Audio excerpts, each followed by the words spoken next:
اس کے ساتھ آپ یقین جانیے آج کی سائنس، آج کی فرنگی طب یہ باور کرا چکی ہے کہ اگر دنیا میں کوئی گمبھیر مرض ہے جس کا علاج نہیں مل رہا، کینسر جیسی، ایڈز جیسی اور بہت سارے جسمانی اور روحانی ایسے امراض جن کا کہیں حل نہیں ملتا، آج فرنگی طب بھی قائل ہے کہ کینسر کا مریض اگر روزہ رکھے گا تو اس کے کینسر کا مادہ ختم ہو جاتا ہے۔ یہ میں نہیں کہتا، آپ اور میں خوب جانتے ہیں، یہ بات بہت منزل عام پر آ چکی ہے۔ تو عزیزان محترم، یہ درخواست میں آپ سے اس لیے کر رہا ہوں کہ جن کو پیشاب حد سے زیادہ آتا ہے اور جن کی اصلی اور حقیقی شوگر ہے، اعصابی شوگر جسے میں کہتا ہوں، اس کے لیے روزہ انتہائی مفید عمل ہے۔ وہ ضرور اپنے روزے رکھیں اور اپنی دنیا اور آخرت سنوار لیجئے۔ ہر افطاری پر، سحری پر اللہ دعائیں قبول کرتا ہے۔ اپنے لیے مستقل شفا کی دعائیں مانگیں اور تمام انسانیت جو بیمار پڑی ہے ان کے لیے بھی دعا مانگیے۔ مجھ خطا کار کو بھی اپنی دعاؤں میں شامل رکھیے گا۔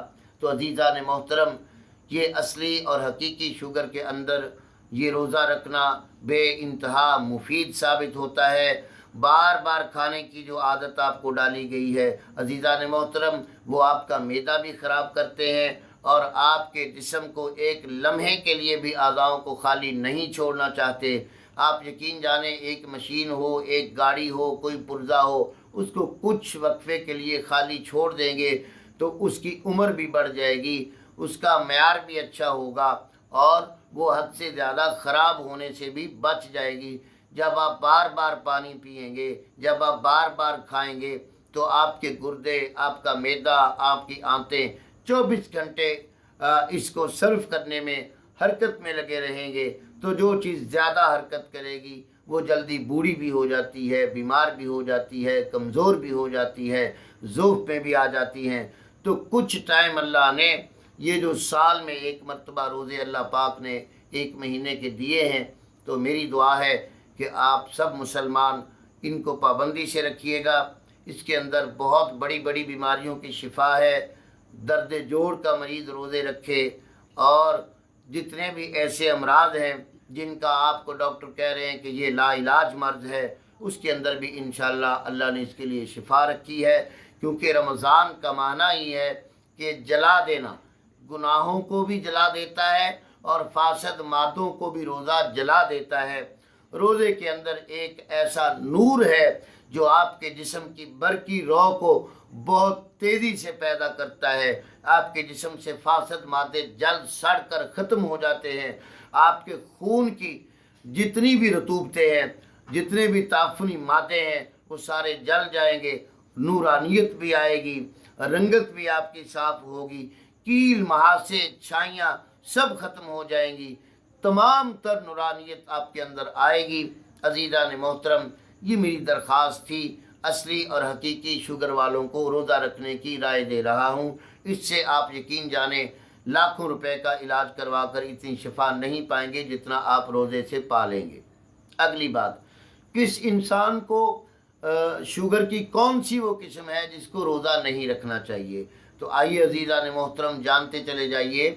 جسے میں غدی شوگر کہتا ہوں، جسے میں کہتا ہوں کہ یہ کبدی شوگر ہے، جس کے گلینڈ میں سوزش ہو، جس کو پہلے ہی پیشاب کم آتا ہو، جس کے بلڈ میں حد سے زیادہ شوگر رہتی ہو اور بلڈ پریشر بھی حد سے زیادہ رہتا ہو، کیونکہ اس کے نیفرون میں، گردوں میں سکیڑ ہوتا ہے، اس کی وجہ سے اسے بلڈ شوگر زیادہ ہوتی ہے، بلڈ پریشر بھی ہوتا ہے، پیشاب حد سے زیادہ پیلا آتا ہے، پیاس بھی اتنی زیادہ نہیں لگتی، بھوک بھی اتنی زیادہ نہیں لگتی، بلکہ چکر آ جاتے ہیں اور رنگ پیلا ہوتا ہے۔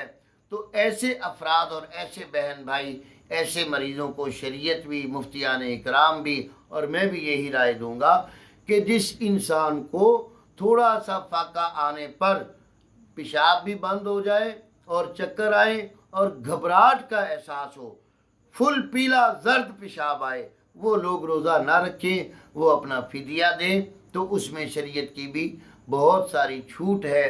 تو یہ وہ تحریک تھی جس کے اندر روزہ نہیں رکھا جا سکتا۔